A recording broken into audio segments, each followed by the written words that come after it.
Welcome back to the Discount Property Investor Podcast. Our mission is to share what we have learned from our experience and the experience of others to help you make more money investing like a pro.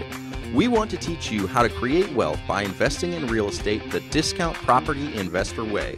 To jumpstart your real estate investing career, visit freewholesalecourse.com, the most complete free course on wholesaling real estate ever. Thanks for tuning in. All right, guys, welcome back to the Discount Property Investor Podcast. I am your host, David Dodge, and today I am privileged to bring a guest on the show that I have heard his name over and over and over again for years. And I finally get a chance to meet with him and network with him and share some value with all the listeners and all the viewers. So please help me welcome Mike Hambright. Mike, welcome to the show. How the hell are you, man? I'm great. Happy to be here, Dave. Honestly, I feel the same. I've known you for a long time. We've never met. So it's a privilege for me as well, my friend. Man, likewise. Very cool. Very cool. Mike, you have been doing so many things. I've seen your name come across my social media accounts and other places with different things attached to it. You are a man of many trades. You are like a Swiss Army knife. Holy cool. Holy cow. Holy cool. Very cool. So recently you work on Investor Fuse. Which is so that's not the mastermind. I'm sorry. Investor Fuel is the mastermind. Investor Fuel. Mastermind. Yeah. Okay. Awesome. Yeah. So that's really awesome. But today I also want to talk about building a real business with you because again, I've seen your name on a lot of things. You're a part of a lot of businesses. And I think that would be really, really helpful to the listeners and the viewers. Yeah. To learn about that. So welcome to the show. Yeah. Glad to be here, man.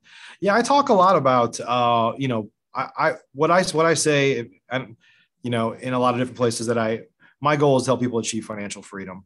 And, I've been able to do that, but we all started with one deal, right? Or we all have a backstory, right? And for me, that included getting a bunch of formal education because I thought that's what you're supposed to do to get ahead, and then getting fired from my dream job and then going to another company and flying high. And then they filed for bankruptcy. And it's just like this series of hey, I can't do this anymore. I need to take my control of my family's future into my own hands. And that's really when I started real estate investing in 2008. But at the time it was like, we were living off of savings and burning through it fast and trying to get going. And I know those struggles early on. We grew our business very fast in the real estate space, but I can tell you that I've coached a lot of people. I've been around a lot of people that never get out of that job mode, right? It becomes there's this kind of badge of honor that's called hustle, which I don't think is so much of a badge of honor. You do what you have to do to get ahead, but that can't be the goal to work that hard forever. So I talk a lot about putting the right systems and processes and people in place to help you ultimately work your way out of a job. And that's ultimately what I think freedom is. Man, I think this is going to be an amazing podcast. Thanks for coming on because I agree 100% with what you just said. And I have systems and processes and people in place in my business, but I know there is always room to tweak it to make it even better. Mike, when most people come to me for coaching, they have a job and they want to quit that job. And I warn a lot of them that if they do it the right way, they can go from 40 hours to 40 hours, maybe even from 40 hours to 30 hours, and eventually from 40 hours to 4 hours.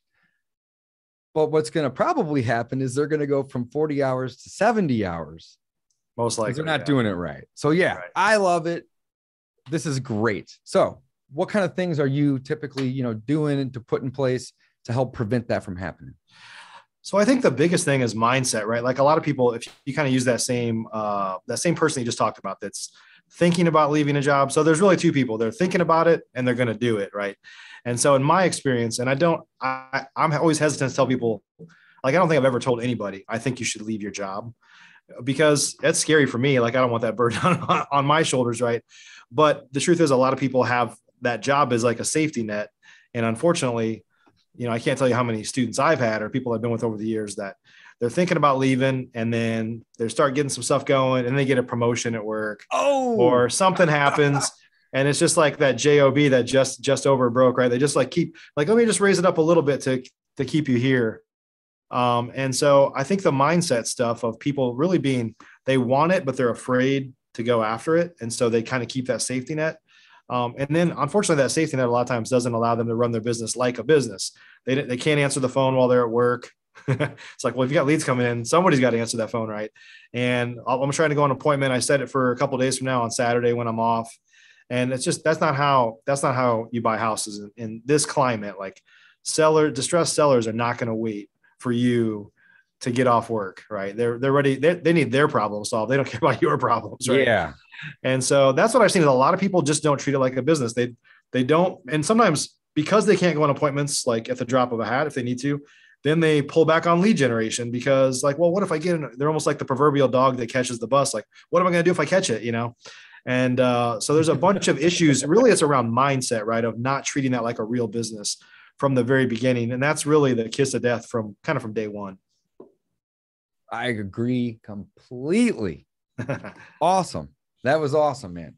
So we have students that come in and do that same thing. And, I just encourage people, don't stop the marketing, figure out what you can do to solve the problem without being there. Maybe take a partner on, maybe joint venture with other investors. I mean, there's so many things you could do, of course, many different things. Yeah. Love that. Very, very cool. What else you got for us today?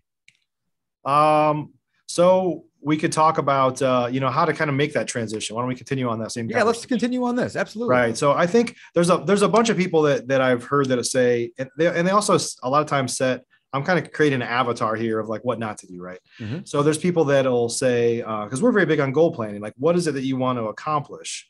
Right. And there'll be people that, let's just say we got a guy that makes like $80,000 a year in his job and he's getting started in real estate. And if you ask him what their goal is, they'll say, you know what, I'm not going to be happy unless I make $250,000 in my first year.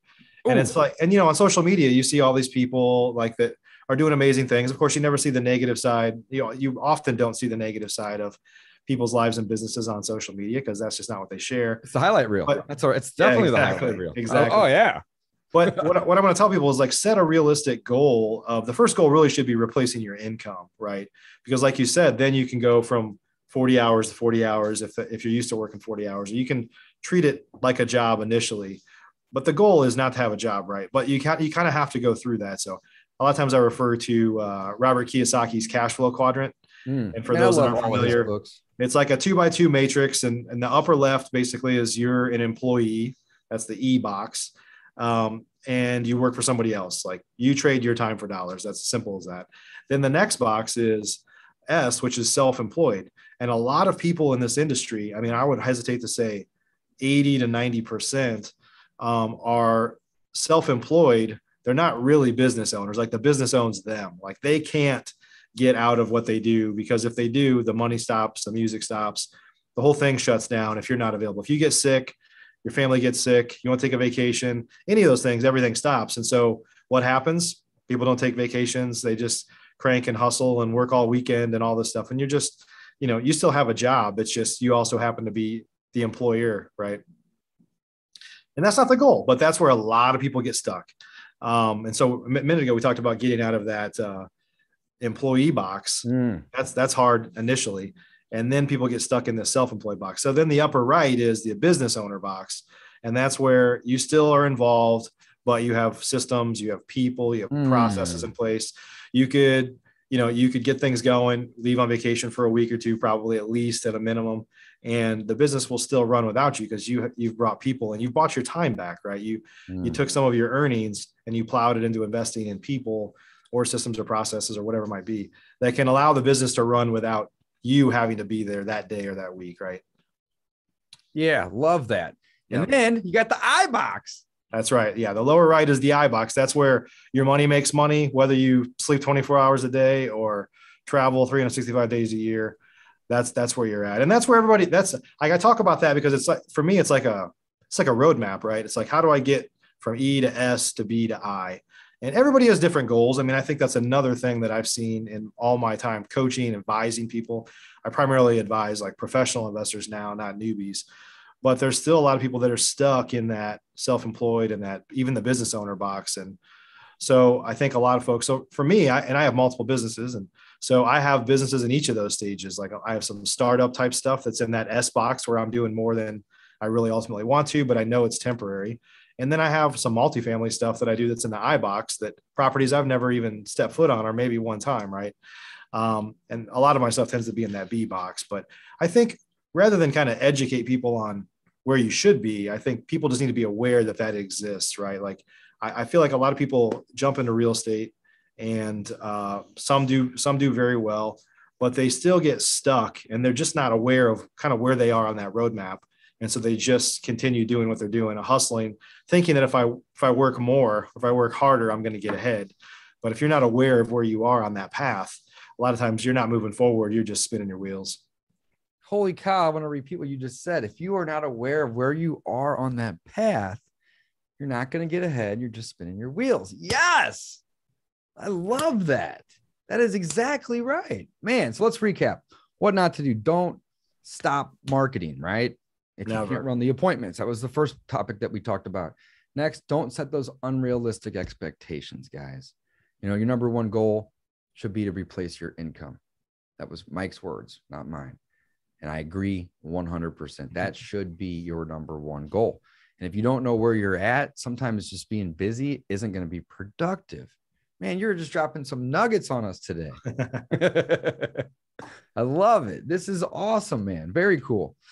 So what do you tell your students in terms of, bringing on virtual assistants or even local assistants and or even partners in an effort to get from the E box to the S box, or really even more so the B box, right? Right. Yeah, I think from the getting out of the employee mode, like, so first off, when you're early in your career, whether you're self-employed or whether you're still an employee, there's a ton of administrative tasks in this business, right? There's a ton. I just got off of a call with one of my students before this, and we were setting up systems. Is a lot, right? And there's a lot you can do with systems. I mean, obviously they've come a long way. I'm old enough in this business, 13 years, where I remember there were no real estate CRMs, like no real estate technology. It was like caveman days. And that was just 13 years ago. So it's evolved a lot in that time. Of course, there was just this, 4 or 5 years ago, maybe 6 years ago, just a whole bunch of stuff started rolling out because of a lot of people that are real estate investors. And they're like, they also were a software guy, or they're like, hey, I can build this, which is amazing. But a lot of those tasks they're never going to go away completely. Like, you can make them easier. And so how do you make it easier for you? Sometimes it's not a system that you need. It's a person that you need to handle it instead of you. And, that could be a virtual assistant. That could be somebody in your office. You have to decide those things. I mean, I have both, and we're big on virtual assistants across our companies. Between me and my partner and our few businesses, we probably have about 70 virtual assistants that work for us. What we do. So I've had VAs for the last 10 years. There's a lot of people that struggle with virtual assistants, but it's because they think that I can just hire somebody for $4 or $5, $6 an hour, and they'll just figure it all out as if they're superhuman. So just know, whether it's virtual or somebody in your office, you still have to train them. You still have to coach them. You still have to monitor them. You have to pay them on time. Like, that's right. You have to do all the same things you would do with somebody in your office.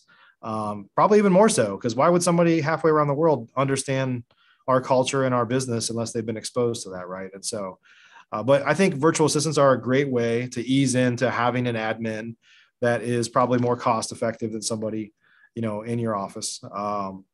But there's ultimately some things that virtual assistants have a hard time doing, or that's just way easier if you have somebody in your office that you can hand something to and say, hey, can you do this for me? Yeah. Hey, can you go down and file this with the county, and or drop this off to the bank? It's very difficult for the virtual assistant to do all those things. Right. Absolutely. Yep. I love that, man.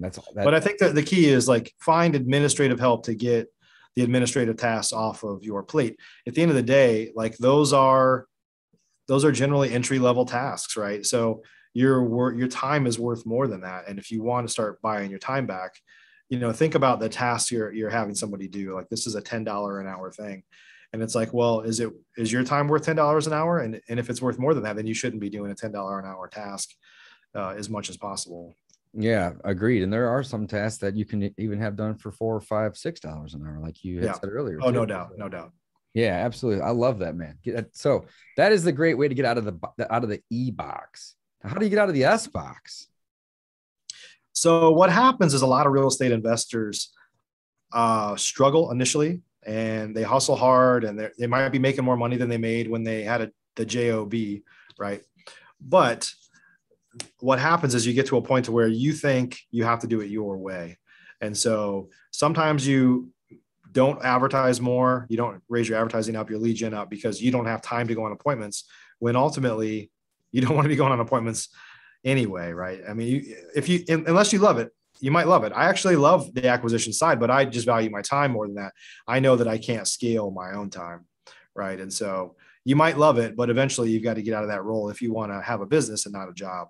And so one of the challenges that I've seen is a lot of people are perfectionists, or they have done it so hard for so long that they just don't think anybody else can do it as good as them. And that actually might be the case. Sometimes there's people that can do it way better than you.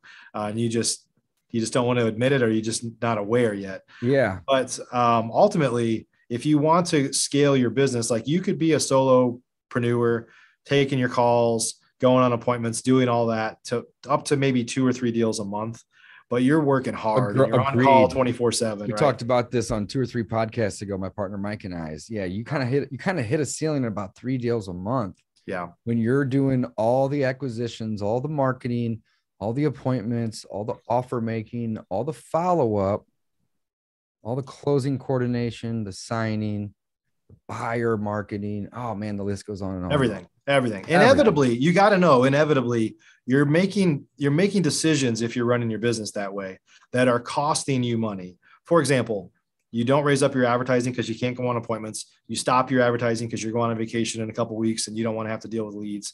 You're dispoing and you're selling it to the same 5 people that you sold everything to last year. And they're paying you less because they're getting the good friend discount and the easy discount for you, but you're not out trying to build that dispo list where you can sell your properties for $5,000 or $10,000 more, and just on and on, right? There's a bunch of stuff that you're doing that's sabotaging your business, and you don't even know it, because you think the easy route is just to stay in it. Now, the truth is that's not easy, because you're still working harder than you should, harder than you want to be probably. And also you're doing your family a disservice. So, I mean, what happens if something happens to you? What happens if you get sick? What happens if someone in your family gets sick? They need you, you need you. So you got to find a way to get out of the way more. Man, I love it. That is such great advice, guys. How to get out of the E box, how to get out of the S box. Ultimately, you want to land in that B box. In the B box, if you were unaware of what we were talking about the cash flow quadrant. And it is such a great tool to see the big picture and understand on, what these roles are and how they exist and how you can move into the B one. And the B box is the business owner box. And it means that you are in control and you have people and systems and processes that run the business for you. And then, like Mike said, you can go on vacation for a week at a minimum. I mean, I know some people that go on vacation for like 4 and 6 months at a time, and they come back and their business is doing better than when they left, because there's people that are invested in it. Right. And it's just such an awesome approach. Mike, tell us about Investor Fuel. So Investor Fuel is a professional mastermind for professional real estate investors, not new investors. We have about 110 members. We actually just are about to hit our 4-year anniversary. And so it's really an association of professional real estate investors. And we have, for the past, for the first 3.5 years, we had mostly a single family focus, where all of our members were single family investors. Recently, because I've been doing a lot of multifamily investing myself, we added in 2 more groups for multifamily investors. We actually call them the cash flow groups. But on the single family side, we have a group for people that are doing 10 to 50 deals a year. And we have a group for people that are doing 50 and above. And we have several members that are doing 400, almost 500 deals a year in our group. And then on the multifamily side, it's from brand new up to thousands of doors under control or under management. And so, but we're just a family. I mean, we're a group of people that get together to share what's working, what's not working. There's no ego allowed in our rooms. And we have some amazing 7 and 8 figure businesses in there. And you wouldn't know it unless you know that person, or unless it came up. I mean, they're not bragging about that, right? And so it's a place for people to kind of come and learn and grow and build relationships with people that are like them, because as we all know, this is a lonely business for the most part. If you're not out socializing with your peers and true peers, like people that are operating at your level or above, then you're probably, from a moving forward standpoint, you're probably moving backward. And so it's just an amazing community of big givers and people with big hearts that are kind of sharing what's working and trying to put our heads together to look around the corner and figure out how to grow even faster. Man, I love it. Your ego is not your amigo. And what you said that really rang with me, Mike, was we are a family, a group of people that share, what's working, and no ego is allowed. I think that's such an amazing message. And I like how you have these different tiers, to kind of focus on different things for different people. I think that's really, really cool. So, man, holy cow, over 100 members and only been around for 4 years. You guys are crushing it, growing fast, helping a lot of people. Yeah. Yeah, no doubt. We have a guy, I won't say his name, but a guy that's in our group that when he joined about 2 years ago, he was doing about 3 deals a month, had never done more than that. And he just hit his 30th deal of the month yesterday, which is day before the end of the month. So maybe they'll squeak out doing more than 30 deals, but pretty amazing growth. And, it's my group. I won't take any credit for that. He would give credit to the group because he learned it from just sitting at the table with the right people, asking the right questions, and being a huge giver too, sharing tons of knowledge, always showing up early, showing up to help anybody out that needs help. And in the process, they grew substantially in just a couple of years. Man, that is phenomenal. Mike, what else are you working on right now? You got a huge group, but again, I see your name all over the place, and you're like, you have some stuff going on with Flip Nerd, I think. And yeah. So I founded Flip Nerd about 8 years ago, which is really just a podcast. There's not much of a business to it other than the podcast itself. My real business is I really have 4 companies. One is single family investing company, multifamily investing company, Investor Fuel, which is my mastermind that we just talked about. And then the Investor Machine is our lead gen. We kind of call it a lead gen agency. We really turned into a lot more of a tech company.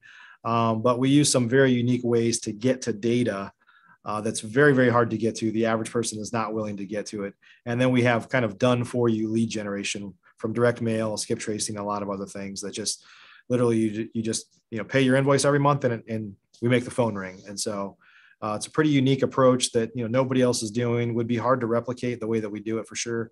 And that we also work with just professional real estate investors and typically some higher volume guys that value, back to what we said, of outsourcing the things that they're just not good at or never going to be as good at as someone else.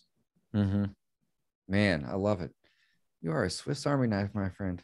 Nobody's ever said that, but I get it a little bit. I will say this, and I'll say this about myself. Just in the spirit of learning that we just talked about, like mindset and stuff, is I probably used to have more pride in having a lot of shit going on, but now I know that could be a huge distraction as well. But I will tell you that in all of the businesses that I just mentioned, I have a team.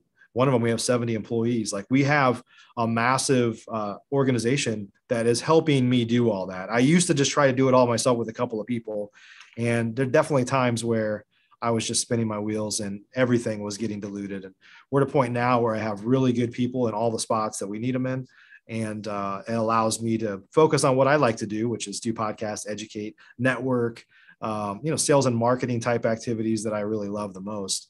And there's a lot of other activities happening, in all those businesses. And fortunately, I get pulled in more than I'm saying here for sure, but I have a good team that protects me from, myself as much as possible. No, I get that, man. I get it. And I love it, but that's how you're able to do the things that you're doing. That's very, very cool, man.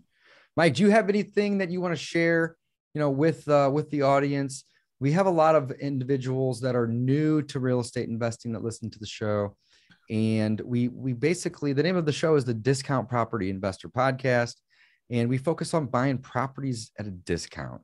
Yeah. Reason is, wholesaling is a great way to get started in this business. It's a great way to get your feet wet, especially if you don't have a ton of money or maybe not any at all. But ultimately, if you want to do, wholesaling, if you want to be a landlord, which is my passion, and use the BRRRR method, or even if you want to be a fix and flipper, you make your money when you buy, you get paid when you sell. So you always got to start with the discount. right? Yeah. So that's really what we love to preach. And I try to say that on every episode. You make your money when you buy, you get paid when you sell. So if you are new and you're just starting out and you're learning some of these basic concepts, and you maybe ran a few appointments or maybe even done a few deals, what would be some advice that you would give somebody to get, from that E or S, wherever they're at, into the next box, regardless of what that may be? I think kind of going back to the mindset thing, I think we're at a place in America where people want to pop a pill and lose 50 pounds. I want to push a button and order something when I'm laying in bed at night and it's there the next day on Amazon. It's like this effect where everybody wants immediate gratification, right? And this business, you'll hear there's a lot of podcasts out there. There's a lot of people that talk about this on social media. They tend to make it sound easier than it is. It's a hard business. It's a great business. It's changed my life. That's where I started for 10 years. The majority of my money was made off of wholesaling, rehabbing, and my rental portfolio that I built up. But it started with one deal, right? And even when I started, honestly, we got an office from the very beginning. We started advertising from the very beginning. And generating leads. I had an admin from the very beginning because I had a mentor that was showing me some things. So I was kind of modeling that. It still took me 4 months to get my first deal. And then I actually got 2 deals on the first day, not the first day, like when I got my first deal, I got 2 the same day. And then it just started happening, and there's ups and downs. And I kind of say it's an emotional and a financial roller coaster, but you just have to have the fortitude to just never, ever give up, because when you feel like you're failing, I promise you're learning. And those things are going to just keep pushing you forward. If too many people quit way too early, and just never quit. You don't fail when you quit. I mean, when you quit, I'm going to mess this up now. When you don't fail until you quit. Until you quit, right? Until you quit. So just don't quit. Now you might have bumps along the road. You might have failures, but that doesn't mean you have to stop, right? So just don't stop, and then you're never going to fail. Guys, you heard it from the man, the myth, the legend, Mike Hambright himself. One of my favorite quotes, I think, aligns very, very closely with what he just said, is consistent, persistent action equals success. Yep. Can't quit. You got to be consistent. You got to be persistent. You got to constantly be taking action. I love it. Mike, thanks for coming on the show today. I am forever grateful for this hour of time. Glad to be here. And I'm looking forward to connecting with you in person in a couple of weeks in Tampa too. That's right. Looking forward to that. Awesome, guys. Don't forget, you make your money when you buy, you get paid when you sell. Thanks for listening, guys. Signing off. Thanks for listening to the Discount Property Investor Podcast. If you enjoyed this episode, please like, share, and subscribe to help us reach a wider audience. To jumpstart your real estate investing career, visit freewholesalecourse.com, the most complete free course on wholesaling real estate ever. We would also appreciate it if you left us a review on iTunes or Stitcher. Thank you in advance for your support. And remember, you make your money when you buy, you get paid when you sell. Now let's go build some wealth.